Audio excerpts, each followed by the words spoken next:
সকলোলৈকে নমস্কাৰ।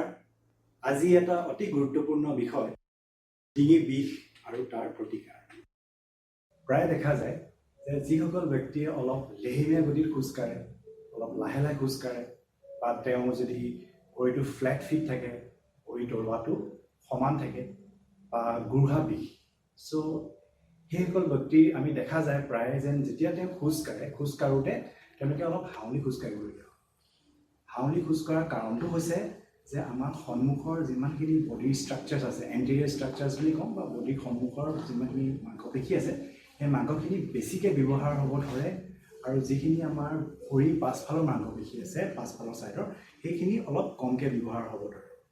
তাৰ ফলস্বৰূপে যেতিয়া ভৰিটো খোজ কাঢ়োতে জোৰটো কম পায়, অট'মেটিকলি আমাৰ মূৰ আৰু ডিঙিটো আগলৈ হাউলিব ধৰে।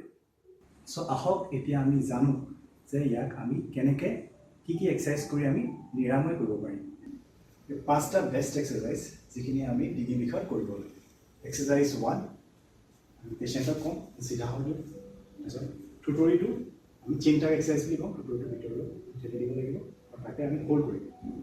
এইটো হৈছে ফাৰ্ষ্ট এক্সাৰচাইজ, আৰু ইয়াৰ লগতে গুৰহাটো আমি দুয়োটা হোল্ড লাগি থাকিব। আৰু বেলেঞ্চৰ যদি অসুবিধা পায় তেতিয়াহ'লে কিবা এটা বস্তু আমি ছাপৰ্ট দিব লাগিব।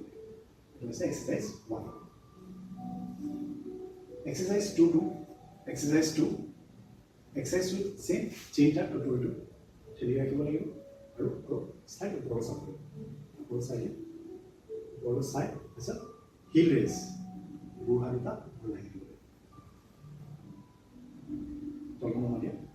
আৰু যদি অকল এটা ছাইডত ডিঙি বিষ থাকে, ডিঙি বিষ থাকিলে এটা ছাইডত অকল এটা ভৰি ওপৰলৈ বুঢ়াটো দাঙি দিলেই হ'ব, আৰু চেম চেইনটা বা ওপৰলৈ চোৱা এক্সাৰচাইজটো কৰিব লাগিব।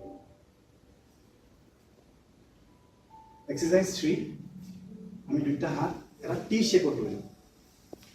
টি শ্বেপত নি আমি চিন্তাটো ৰাখিম চিধাকৈ, আৰু তাৰপিছত হাত দুটা পাছলৈ লৈ আহি আমি ষ্ট্ৰেচ কৰিব লাগিব, আৰু তাৰপিছত আমি আকৌ এৰি দিম। Exercise 4, W shape. আমি ডাব্লিউ শ্বেপত লওঁতে আমি ছাইডৰ গাটোত আমি কিলাগুটিকেইটা লগাই দিম, আৰু তাৰপিছত আমি পেচেণ্টক ক'ম যে আপুনি পাছলৈ ষ্ট্ৰেচ কৰক, অলপ সময় ধৰি ৰাখিব লাগিব, আৰু তাৰপিছত এক্সাৰচাইজ 5, ৱাই শ্বেপ।